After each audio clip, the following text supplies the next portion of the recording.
Hello po mga kababayan, kamusta po kayong lahat? And once again, welcome back to another episode of Simply Talkies Vlog.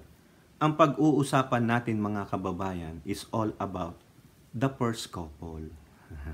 Si Pangulong Bongbong Marcos at si First Lady Lisa Marcos, si Ninong at Ninang. Sana makaabot naman to kay Ninang Lisa, no? Sabi niya lang, "Hi, Talkies." Ang kulit, no? Nangangarap pa rin po, no? Nangangarap pa rin. Mahay lang ni FL, no? Sana, maski na voice over lang.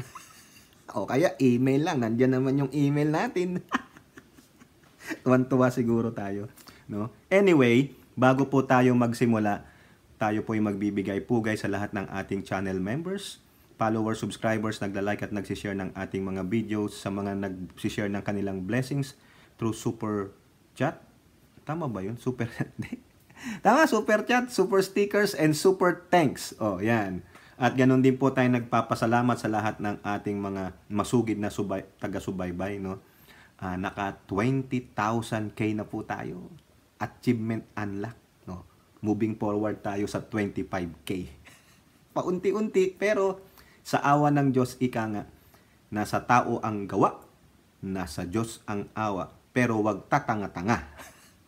Na tulad ng mga Duterte burak supporter, no? Kabastusan runs in the family. Ang anak bastos dahil bastos ang tatay. Ha ha ha. Okay, yung mahilig pong tirahin ni Buwakang Ina, yung cash cow ni Buwakang Ina ay patuloy lang po ang pagtatrabaho. Pero dito, si Ninang Lisa ay bumanat na rin po. Nag-throw shade na po siya. Pero bago yan, unahin muna natin si Ninong PBBM. No? Kasi po, kahapon may kaganapan sa Davao City na kung saan yung mayor ng Davao City umurong ang bayag na wala, nowhere to be found sa lahat ng event sa Davao City. Nagtago ang gunggong.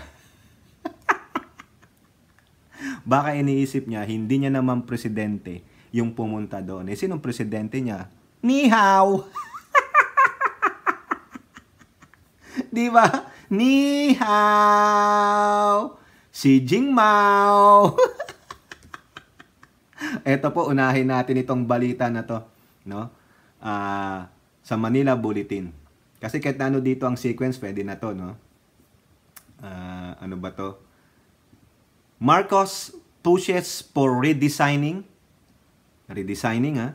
Not just rebuilding damaged infra amid Davao floodings. O yun. Kasi nag-aerial tour po ang Pangulo dyan sa nangyaring disaster po sa Davao region, no? At nakita niya po yan. Nagkaroon nga po sila ng situational briefing sa Davao City, pero nowhere to be found pa rin yung kupal at urong bayag na mayor ng Davao City. Ayan.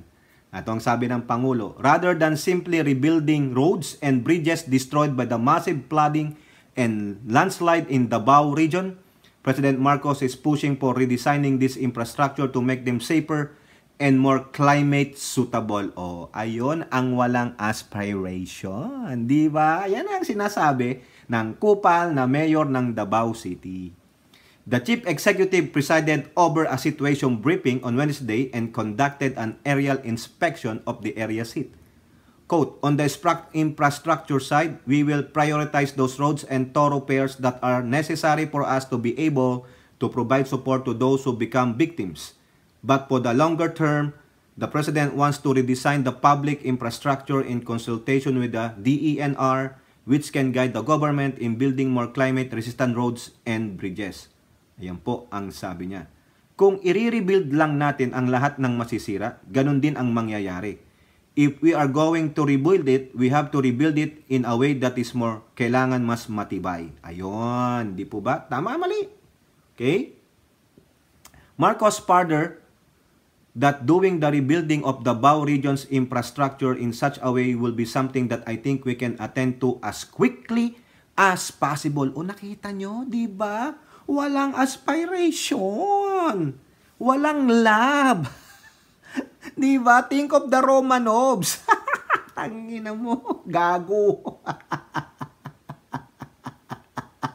DOST Secretary Renato Silidum Jr. expressed support for the President's plan of rebuilding. He said that with Marcos' directive to rethink the design of our action plan, the DOST came up with the Plan Smart Ready to Rebuild project, which was developed with the Office of Civil Defense, the World Bank, and other key government agencies. This is an automated planning together with your local government unit input. You'll be able to look at all the multi-hazards that can affect your areas and plan better para maganda po yung ating rebuilding. After all, the emergency interventions have been finished. Then we can actually train your planners together with the national agencies and sit down and plan better for your local government. Correct? Ha? Ito po, some 14,000 families were also displaced. Disaster response authorities added. Oh, biro yan, laki niyan. I think ito hindi na updated tong 13 Nabasa ko po latest 17 people na po ang nangamatay, no? Condolence po, no? Di po mahirap po ito. Okay? Nandiyan din po si kasama niya si yung kanyang BP. Wala nga lang yung mayor ng Davao City. Baka naman baka ewan ko. Baka tinamaan ng yung mayor ng Davao City. Nowhere to be found. Oh, ito pang ginawa ng Pangulo. Oh, Marcos releases 265 million pesos to aid Davao floods, landslides victims. Oh, ito po yung tamad talaga. Walang compassion. Putang ina. Hayop talaga, no? Ang galing ng speechwriter nun. Quote, from the reports that we have had, I think that we are doing all right in the food. The provisions of food packs, etc. But as the Secretary, Rex Gatchalian, was explaining, it gets to the point na hindi ng pagkain ang kailangan ng tao. They need to buy other things para sa kanilang household. O, ayun po ang sabi ni Pangulong Bongbong Marcos. Siyempre, mostly the women, no? Kailangan yan, no? Yung mga hygiene nila, no? Mahalaga po yan para maiwasan ng mga sakit-sakit. That's why the ECT, emergency cash transfer, have become very important, and that's why I realized 265 million to make sure that the pace of the response is immediate at maramdaman kaagad ng tao. Meron kaagad silang tulong. Maramdaman nila kaagad na meron silang gagamitin sa pangangailangan nila. Correct! So, nasaan ang Pangulo? Andyan. Yung mga Duterte Burak supporter na nagtatanong pa sa kanilang FB page na sinasabi ng isang buwakang ina dito na umatay ng kasal ang aking ninong at ninang. So what? Kung umatay ng kasal. Di ba? Naimbita eh. Kailangan ng presence niya doon. O ngayon, after that, saan nagpunta? Andyan, yung hinahanap nyo, nasaan ang Pangulo? Ayan, no? Tulad ng sinabi ko kanina, kailangan pala nandun siya during yung kasagsagan ng disaster. Di ba? Anong klaseng mga tao kayo? Ang gusto nyo, yung General of the Army ang lumaban doon kaagad? Ha? Walang utak yung mga ganong mag-isip. Gago. Di ba? The number of fatalities due to floods and landslide in the Davao region has increased to 21. O sabi ko 17, ngayon 21 na pala. According to the Provincial Disaster Risk Reduction and Management Offices. O ayan. The Davao de Oro, RRMO, had said 13 people died, while 9 people were injured in the province. Of the 13 fatalities, 4 were reported in New Bataan and Marasugan, 2 each in Pantukan and Moncayo, and 1 in Mako. Ayan. Diba? Oh. Wala eh. Walang compassion ng Pangulo. Diba ang sarap mang asar? Ang sarap sampalin ng katotohanan tapos nagbabanta ka ba? Think of the Romanovs, think of the Benito Mussolini and his wife, and also what happened to you in 1986. What you gonna do, bitch? What you gonna do, idiot? Di ba? May plano ka pala sa aming presidente, kupal ka ha? Ha? Kaya bantay-bantayan nyo po yan. No, yung the boy in a dragon tattoo. Yung ang daming tato, di ba? Utang ina. Alam mo naman, tapat-tapang urong bayang pala nung lumapag ang presidente sa kanyang syudad. Tang ina. Kaya pala, buti pa yung Trillanes, may isang bayag siya, wala ito pa, walang compassion walang aspiration, pagsamahin na natin. Asarin natin siya, sampalin natin. Manila Bulletin. Marcos wants more beneficiaries to get land titles this year. Oh, asan yun? That's your aspiration. Tapos may compassion. Kasi mahihirap yan Pakisampal mo na lang yung speechwriter mo, gonggong. President Marcos intends to double the number of land titles that will be distributed to beneficiaries this year. Oh, yan. Marcos said he wants the government to double the 90,000 distributed title last year. Oh, ang dami pala no, 90,000. As he aims to complete the distribution of land titles under the Comprehensive Agrarian Reform Program before his term ends. Wow! Umaasa ako. Umaasa ako. Tandaan mo ito, Mayor ng Davao City. Umaasa ako sa nadadami o dodoble pa sa taon ng 2024 ang mahigit na 2,000 titulo na ipinamahagi natin ngayon dito sa Davao ay magandang simula. At simula lamang para sa 2024. O ayan. Layunin kong matapos ang pamamahagi ng lahat ng lupang saklaw ng Comprehensive Agrarian Reform Program bago matapos ang aking termino. Kaya't natutuwa ako na masigasig ang DAR o yung Department of Agrarian Reform sa pamimigay ng mga titulo. The agency actually targeted last year to complete the subdivision of about 34,500 collective certificates of land ownership awards, covering 345,089 hectares of land and issuing 134,000 individual titles to agrarian reform beneficiaries. In Davao City on Wednesday, sa Davao City, yung pinamamahalaan nito na missing in action, the President led the distribution of at least 2,529 land titles to 2,672 beneficiaries. Okay, kita niyo yan?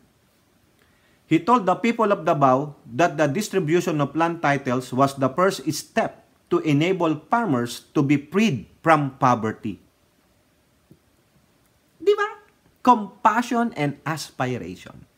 O whatever pronunciation gusto nyo sa aspiration, aspirations.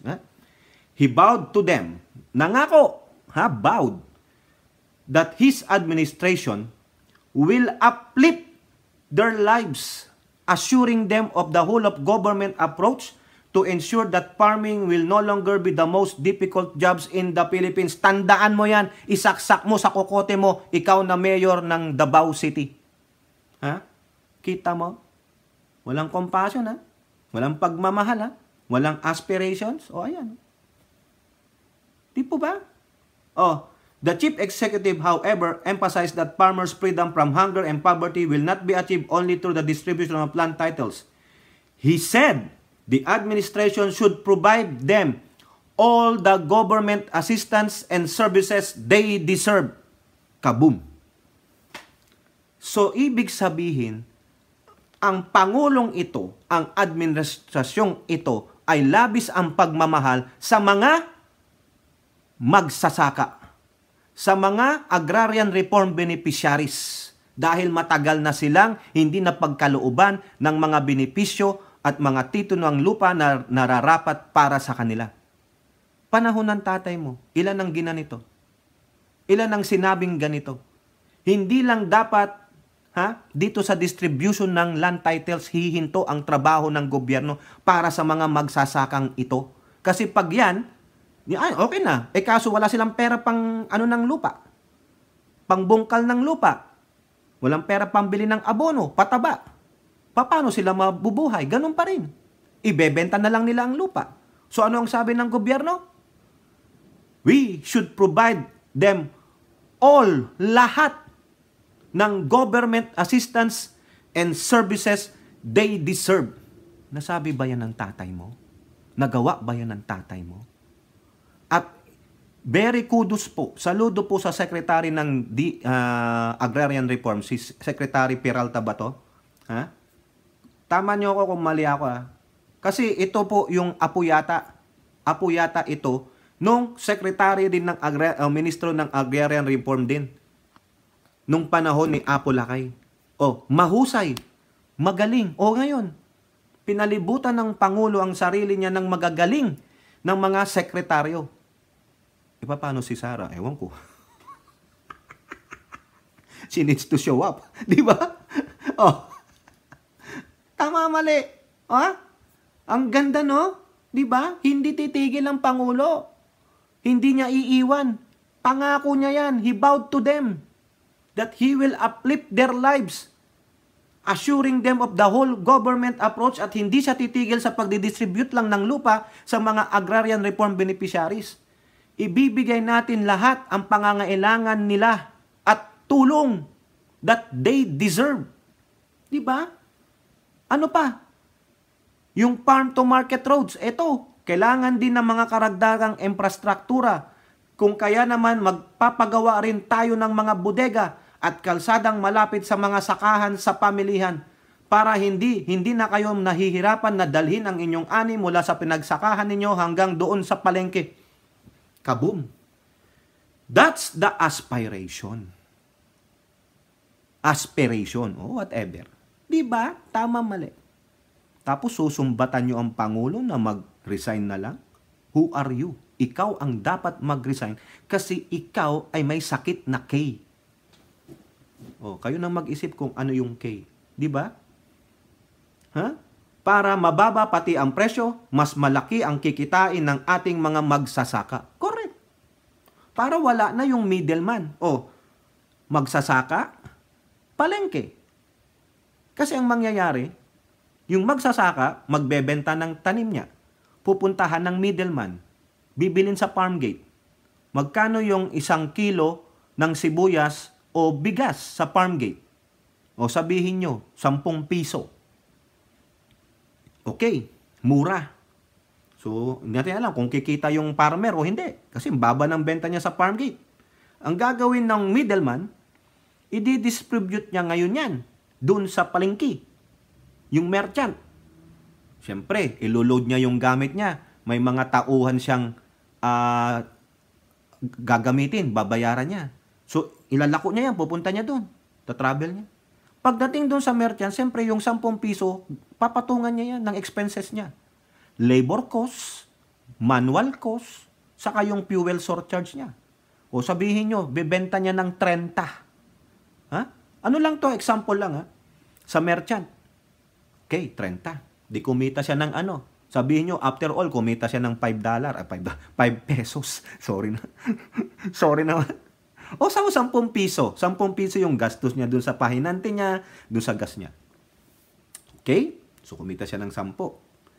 Pagdating ng merchant, gumastos siya ng 30. So, sa palagay nyo, magkano ibebenta nung nagtitinda yung binila niya dun sa middleman?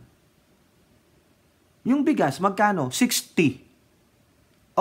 Di tubo siya, tubong lugaw siya, 30 ang tinubo niya. So, sino ang kawawa? Di yung farmer. Tama, mali. So, ang gusto ng Pangulo, eliminate yung middleman. Straight. From farm to palengke. Kung ibebenta ng farmer na 50 o 40, so be it. Depende sa dikta ng market o sa set ng DTI, whatever. Basta ang malaga, kumita yung farmer. Hindi sila yung lugi. Kasi magkano yung gastos nila sa pataba ng lupa? Magkano yung gastos nila sa seeds? Sa patubig? Di ba? Ngayon, may mga makabago na silang makinarya, yung mga traktora. Kailangan mo naman ng gasolina dyan. Di ba? Magkano yan? Yun. Kaya yan ang iniisip ng Pangulo.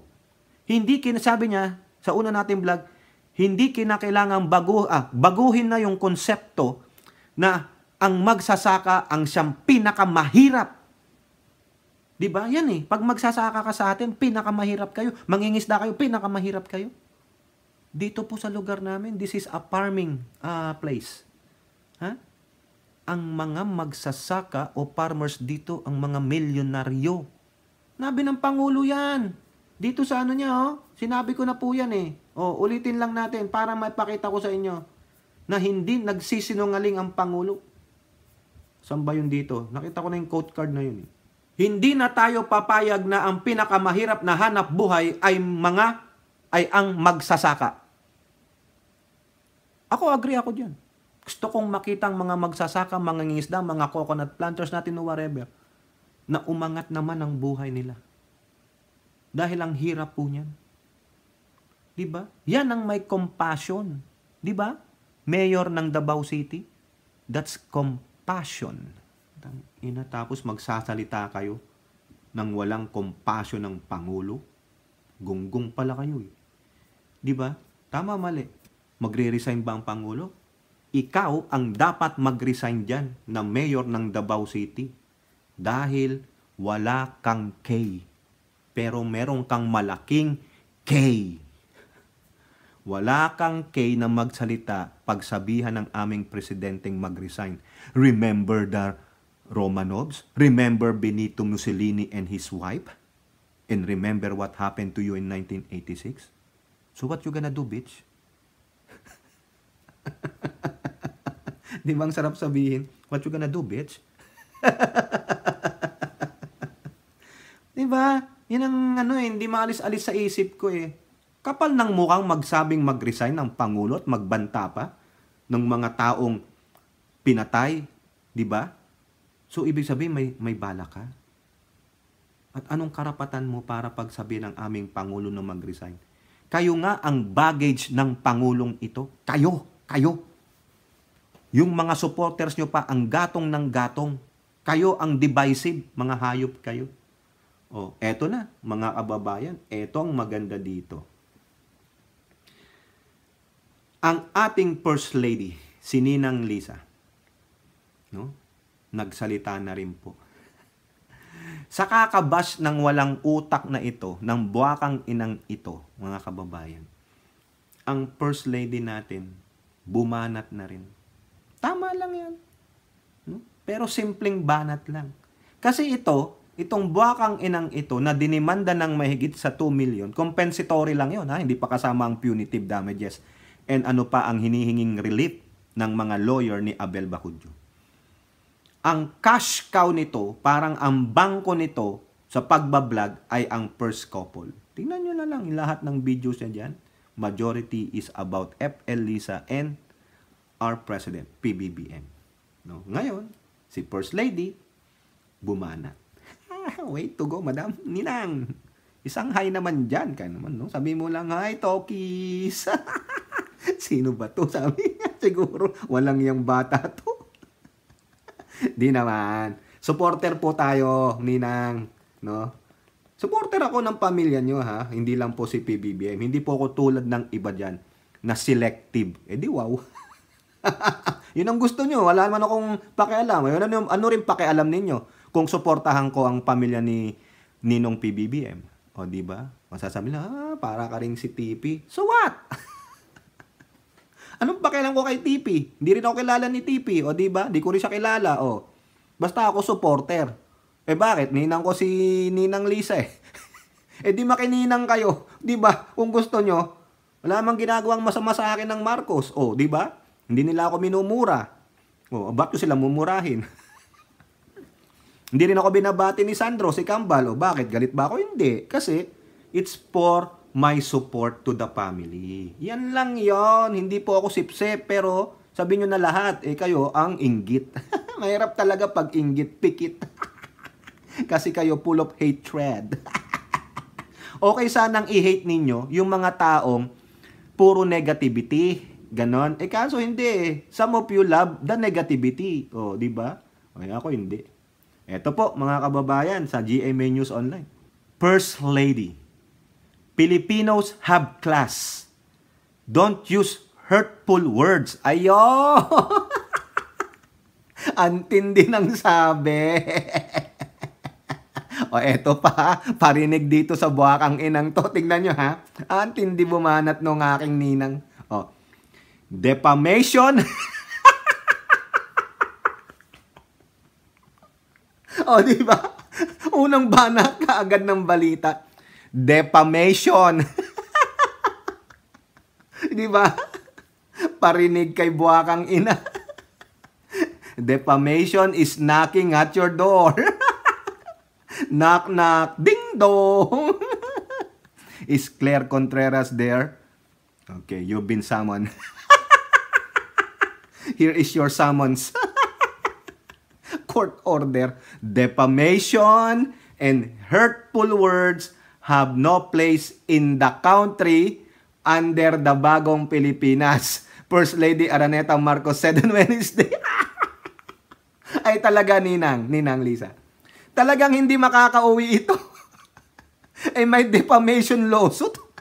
Tapos may libel lawsuit pa sa Pilipinas. Hindi makakauwi ito. Magala niya na lahat ang buong mundo, ibigay nyo na yan. Pero pagdating sa bansang kanyang sinilangan,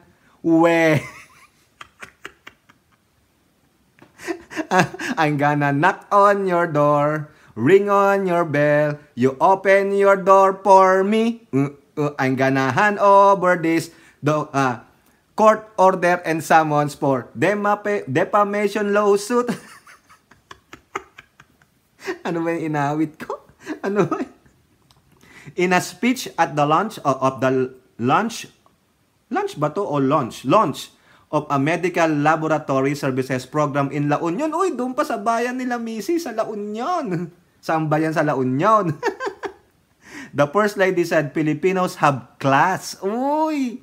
Pero itong si buwakang ina, class ano to? Wala po to sa class A, B, C, D, E. Ha? Class ano to? T. Ano? Kayo, class T. Kayo nang mag-isip ano yung T. Ha? Ulitin natin. The First Lady said Filipinos have class regardless of their status in life. Ito, class, aside from T, less. Classless. Walang class. Bubuwi. Baka nag-skip ng klase ito noon nung tinuturo yung GMRC. Nag-skip. Ano ba yung tawag doon? Yung, ano tayo? Yung tatakas sa klase. Tatalon sa bakod. Huwag tayong umate ng subject ni ma'am o ni sir. Tara, may bagong palabas ng sini. Di ba Webes ngayon? Baka may bago ng palabas. Turururutut, tururut. Ay, natatawa talaga ako mga kababayan kasi ang tindi nung banat pa lang o sa una pa lang defamation. Ang sarap isampal kay buwakang ina. Ito pa. Quote. Hindi na po uso ang paninira. Hindi na po uso ang pagbabatikos at mga salitang napakasakit. Hindi ganon ang Pilipino. Rich or poor, may class naman tayo ng kaunti. Ang tanong nga dyan, Ninang Hindi naman po Pilipino, si buwakang ina, kaya walang class. O, diba? Sorry naman. Even doon siya pinanganak, she gave it up. O, therefore, hindi na siya Pilipino. Diba? Kung meron man to, kung ako sa inyo, dyan sa DFA, revoke her Philippine passport. Para dyan na lang siya. Sa LA. The First Lady made the remarks more than a week after former President Rodrigo Duterte linked her President Ferdinand Bongbong Marcos Jr. Speaker Michael Inicia to the PI. Yung pinatutungkulan din si Pentaning. Yung Prime Minister ni Baal. Di ba? Ikaw ba naman PI ka. Yung napentaning. Di ba? Kayo talaga. Ay, nako. Kaya nakakahiya kayo Ito. On Wednesday, the First Lady said Bagong Pilipinas is not a political game plan that caters to a privileged few. It is a master plan for genuine development for the benefit of all our people. So when you hear the words Bagong Pilipinas, what this really means is that both the public and private sector will be joining forces to help our countrymen. O tama naman, nakita nyo yan? So ako po, ulitin ko, ala akong pakialam kung meron kayong beef kay FL. Hindi ko naman alam kung ano istorya nyo. Pero ako, suportado ko po ang administrasyong ito kasama ang First Family. No? Hindi po tayo, unless patunayan nyo sa akin or I experience it by myself. No? I cannot say, oh, ayaw ko dyan kay Lam kasi ganito siya. Eh, sabi mo yun eh. No? I wanna experience it myself before I believe your narrative. Ganun po yan. Hindi tayo basta-basta maniwala sa mga kwento ng katulad na ito. Di po ba? O, di ba? Defamation! Defamation! O, ang ganda ng Bagong Pilipinas. So, meron din po akong merch dyan, no? Makikita nyo sa bawat video ng ating vlog, meron po akong merch dyan, no? Yung sweatshirt, saka mga coffee mug, no? Saka, mayroon akong t-shirt lang na nakalagay yung Bagong Pilipinas logo. Check it out, mga kababayan, no? So, yan po. Tungkol po sa ating first couple ang topic natin. Sana naman maparating nyo to kay Madam Lisa, no? Sino po bang malapit kay Ninang Lisa dyan? Kala ko ba Ninang mo? Yan, layo ko naman. Di ba? Di ba, Ninang? Siguro, talagang siguro, mapapaisip si Ninang Lisa. Sino ba yung Ninang ng Ninang sa aking visit na yan? Sino yan? Papaluin ko na yan. Pagtingin siguro, peace, Ninang. Asartalo na naman. Eh, hindi naman ako nakapunta ng San Francisco. Layo-layo naman yun. Mag-i-airfare pa ako. Mahal-mahal nun. Kabagay. From San Diego to Sacramento, may mura lang. Wanna get away? Sabi nga ng Southwest, wanna get away? Oh, 150 din yun. Oh. Ano pa lang yun ha? Papunta pa lang. Eh, babalik pa ako dito sa San Diego. O tapos, Sacramento yun. Eh, kung magdadrive pa ako Sacramento, San Francisco, hour and a half. Magre-renta car pa ako. O, almost 1,000 ang gastos mo, siyempre. Mag-hotel ka, kakain ka. Eh, wala. Dito na lang tayo, nod-nod na lang tayo. We're just watching from afar. At meron nga pong kasabihan, no, yung dito, napanood ko. Sabi niyang Filipinos have class, no. Si Maharlika po, itong si Boljak TV o si Hitad, si Buwakang Ina. Ang sabi nga diyan, money can't buy you class. Napanood ko po yan sa mga yung Real Housewives. O, yung dito, alam niyo siguro yan. Sabi nung isa, money can't buy you class. Kat na anong dami ng pera mo, pero kung wala kang class, no? Alam niyo yung class, wala kang manners. Eh, wala rin. Utak, sanggano ka pa rin. Bastos ka pa rin, tulad ni Digonggong ninyo. Tulad nung mga anak niya kasi kabastusan runs in the family. Sabi ni Trillanes, money can buy you class. Di ba, Nina? Ayos. O kayo po, ano pong inyong masasabi? Comment down below. And don't forget to like and share. Bye-bye. God bless.